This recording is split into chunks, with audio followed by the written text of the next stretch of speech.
Easy and tasty recipes YouTube ಚಾನಲ್ಗೆ ಸ್ವಾಗತ. ಈಗ ನಾವು ತುಂಬಾ ರುಚಿಕರವಾದ ಚುರುಮುರಿಯನ್ನು ಹೇಗೆ ಮಾಡೋದು ಅಂತ ನೋಡೋಣ. ಸಂಜೆ ಟೈಮ್ನಲ್ಲಿ ಏನಾದರೂ ತಿನ್ನಬೇಕನ್ಸಿದಾಗ ಇದನ್ನು ಮಾಡ್ಕೋಬಹುದು. ತುಂಬ ಸುಲಭವಾಗಿ ಮಾಡ್ಬೋದು, ತುಂಬ ಟೇಸ್ಟ್ ಇರುತ್ತೆ. ಹಾಗೆಯೇ ನೀವಿನ್ನೂ ನಮ್ಮ ಚಾನಲ್ಗೆ ಸಬ್ಸ್ಕ್ರೈಬ್ ಮಾಡಿಲ್ಲ ಅಂದರೆ ಸಬ್ಸ್ಕ್ರೈಬ್ ಮಾಡಿ, ಬೆಲ್ ಐಕಾನ್ ಮೇಲೆ ಕ್ಲಿಕ್ ಮಾಡಿ. ಬೇಕಾಗುವ ಸಾಮಗ್ರಿಗಳು: ತುರಿದ ಸಣ್ಣ ಕ್ಯಾರೆಟ್ ಒಂದು ಈರುಳ್ಳಿ ಸಣ್ಣದಾಗಿ ಹೆಚ್ಚಿಟ್ಕೊಳ್ಬೇಕು. ಹಾಗೆ ಸ್ವಲ್ಪ ಕೊತ್ತಂಬರಿ ಸೊಪ್ಪು, ಹಾಗೆ ಒಂದು ಟೊಮೆಟೊವನ್ನು ಸಣ್ಣದಾಗಿ ಹೆಚ್ಚಿಟ್ಕೊಳ್ಬೇಕು. ಅರ್ಧ ನಿಂಬೆಹಣ್ಣಿನ ರಸ, 1/4 ಚಮಚ ಅರಿಶಿನ ಪುಡಿ, ಸ್ವಲ್ಪ ಉಪ್ಪು, 1 ಚಮಚ ಎಣ್ಣೆ, 1 ಚಮಚ ಅಚ್ಚ ಖಾರದ ಪುಡಿ. ಹಾಗೆಯೇ ಮಂಡಕ್ಕಿ 2 ಕಪ್ ಆಗುವಷ್ಟು. ಮಂಡಕ್ಕಿ ಗಟ್ಟಿಯಾಗಿರಬೇಕು, ಮೆದುವಾಗಿರಬಾರ್ದು ಅದಕ್ಕೆ. ಈಗ ಹೇಗೆ ಮಾಡೋದು ಅಂತ ನೋಡೋಣ. ಈಗ ಒಂದು ಪಾತ್ರೆಗೆ ತುರಿದಿಟ್ಟುಕೊಂಡ ಕ್ಯಾರೆಟ್, ಸಣ್ಣದಾಗಿ ಹೆಚ್ಚಿಟ್ಟುಕೊಂಡ ಒಂದು ಈರುಳ್ಳಿ, ಸಣ್ಣದಾಗಿ ಹೆಚ್ಚಿಟ್ಟುಕೊಂಡ ಒಂದು ಟೊಮ್ಯಾಟೊ,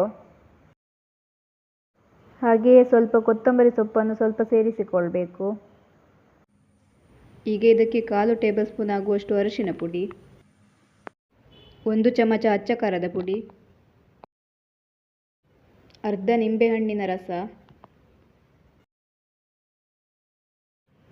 1 ಚಮಚ ಎಣ್ಣೆ. ನಾನು ಇಲ್ಲಿ ತೆಂಗಿನೆಣ್ಣೆಯನ್ನು ಯೂಸ್ ಮಾಡ್ತಾ ಇದ್ದೇನೆ.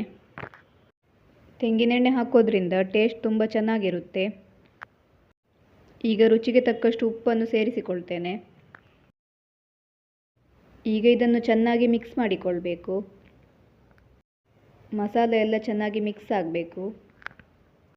ತೆಂಗಿನೆಣ್ಣೆ ಹಾಕಿರೋದ್ರಿಂದ ಘಮ ಘಮ ಅಂತ ಪರಿಮಳ ಬರ್ತಾ ಇದೆ. ಇದೀಗ ಚೆನ್ನಾಗಿ ಮಿಕ್ಸ್ ಆಯಿತು. ಈಗ ಇದಕ್ಕೆ ಸ್ವಲ್ಪ ಮಂಡಕ್ಕಿಯನ್ನು ಸೇರಿಸಿಕೊಳ್ತೇನೆ. ನಾನು ಇಲ್ಲಿ ಇಬ್ಬರಿಗಾಗುವಷ್ಟು ಮಾಡಿಕೊಳ್ತಾ ಇದ್ದೇನೆ. ನೀವು ಜಾಸ್ತಿ ಬೇಕಾದರೆ ಜಾಸ್ತಿ ಮಾಡಿಕೊಳ್ಳಿ, ಐಟಮ್ ಎಲ್ಲ ಜಾಸ್ತಿ ಹಾಕ್ಕೊಂಡ್ರೆ ಆಯಿತು. ಈಗ ಇದನ್ನು ಚೆನ್ನಾಗಿ ಮಿಕ್ಸ್ ಮಾಡಿಕೊಳ್ಬೇಕು. ಮಸಾಲೆ ಎಲ್ಲ ಮಂಡಕ್ಕಿ ಜೊತೆಗೆ ಚೆನ್ನಾಗಿ ಮಿಕ್ಸ್ ಆಗಬೇಕು. ನಾವು ಗುಂಡಿಯಾಗಿರೋ ಪಾತ್ರೆಯನ್ನು ತೆಗೆದುಕೊಳ್ಬೇಕು, ಇಲ್ಲಾಂದರೆ ಮಿಕ್ಸ್ ಮಾಡಿಕೊಳ್ಳಿಕ್ಕಾಗೋದಿಲ್ಲ, ಚೆಲ್ಲಿ ಹೋಗ್ತದೆ. ಸಂಜೆ ಹೊತ್ತಿಗೆ ಏನಾದರೂ ತಿನ್ನಬೇಕನ್ಸಿದಾಗ ಬೇಗನೆ ಮಾಡ್ಕೊಳ್ಬಹುದು ಇದನ್ನು. ಮತ್ತೆಲ್ಲ ಐಟಮ್ ಮನೆಯಲ್ಲಿ ಇರ್ತದೆ, ಮಂಡಕ್ಕಿ ಒಂದು ತಂದುಕೊಂಡ್ರೆ ಆಯಿತು. ಇದೀಗ ಮಂಡಕ್ಕಿ ಜೊತೆಗೆ ಮಸಾಲ ಚೆನ್ನಾಗಿ ಮಿಕ್ಸ್ ಆಗಿದೆ. ಈಗ ಚುರುಮುರಿ ರೆಡಿ ಆಯಿತು. ಇದನ್ನು ಬೇಗನೆ ತಿನ್ನಬೇಕು, ಇಲ್ಲಾಂದರೆ ಮೆದು ಆಗ್ತದೆ, ಅದು ತಿನ್ನಲಿಕ್ಕಾಗೋದಿಲ್ಲ. ಚುರುಮುರಿ ತುಂಬ ಚೆನ್ನಾಗಿ ಬಂದಿದೆ. ಸೇಮ್ ಹಬ್ಬಗಳಲ್ಲೆಲ್ಲ ಯಾವ ಥರ ಮಾಡಿ ಕೊಡ್ತಾರೆ ಅದೇ ಥರ ಇದೆ. ಹಬ್ಬಗಳಲ್ಲಿ ಇದೇ ಥರ ಪ್ಯಾಕ್ ಮಾಡಿ ಕೊಡ್ತಾರೆ, ಹಾಗೆ ಪ್ಯಾಕ್ನಲ್ಲಿ ಹಾಕ್ತಾ ಇದ್ದೇನೆ. ತುಂಬ ಸುಲಭವಾಗಿ ಮಾಡ್ಬೋದು, ನೀವು ಕೂಡ ಒಮ್ಮೆ ಟ್ರೈ ಮಾಡಿ.